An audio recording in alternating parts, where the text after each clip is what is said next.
Two. Okay, guys, I'm going to explain to you what a lobbyist is. So you want to write this term in your notes.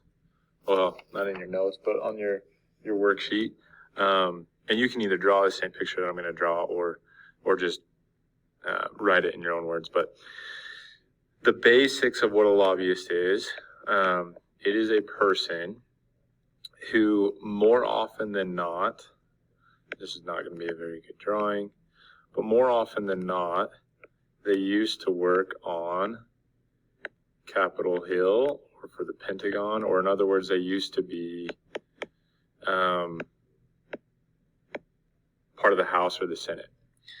Often what will happen is, I'm not saying that Burgess Owens, he's the member of Congress that represents our district that we live in in Utah. Let's just say Burgess Owens, after he's working for the House of Representatives representing us, let's say he retires. After he retires, what will often happen is a big company, let's just say it's Google, will approach Burgess. We need all freshmen with the last names A through K who need retakes to go to the indoor track. All freshmen, last names A through K who need retakes, please go to the indoor track. Sorry, guys. They will approach Burgess and say, hey, we want to hire you as a lobbyist. We want you to represent our company, and we want you to go to people that you have connections with, because when Burgess Owens is in the House of Representatives, he's becoming very good friends with a lot of the other congressmen.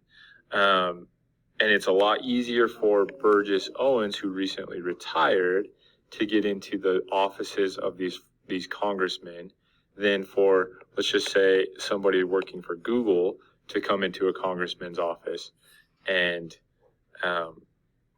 try to meet with them. The reason Google does this, Google makes tons and tons and tons of money, and often they want certain laws or bills to be passed by Congress that are in the best interest of Google, their company.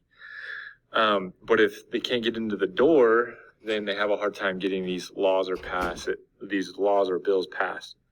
So what they do is they will often pay millions of dollars to lobbyists to go into the White House or to the Pentagon or a congressman's office and tell them or ask them to pass a certain bill.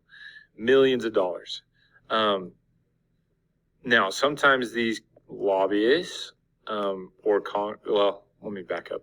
Sometimes, believe it or not, guys, some congressmen, so people that are working for our country, will only want to become a congressman so that afterwards they can become a lobbyist and make millions of dollars. Now, I'm not going to say that's the case for everyone.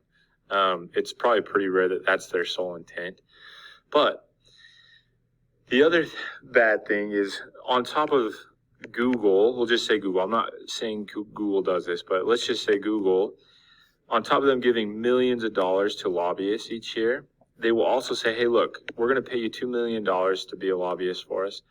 On top of that, we're going to give you $1 million. And what we want you to do with that $1 million is we want you to spend that on either football tickets to take a congressman or big fancy dinners that you can take to a congressman. So what that does is it gives the lobbyist like a slush fund to go to a congressman and say, hey, I want to talk to you about this bill that I represent my company.